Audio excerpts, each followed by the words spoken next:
آج مسلمانوں کو خصوصاً اور انسانوں کو عموماً سنت رسول صلی اللہ علیہ وسلم کیا ہے اس کا علم ہی نہیں۔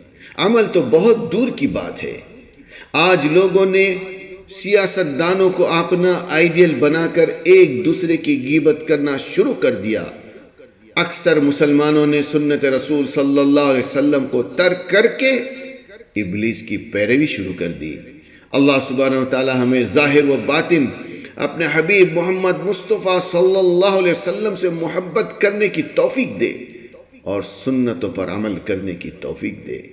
اے مسلمان، اب تو بھی جاگ، ترک کر دے ابلیس کی پیروی، تن من دھن سے پیروی کر سنت رسول صلی اللہ علیہ وسلم کی، کہیں تجھ پر جان کنی کا وقت نہ آئے اور تو ہاتھ ملتے رہ جائے۔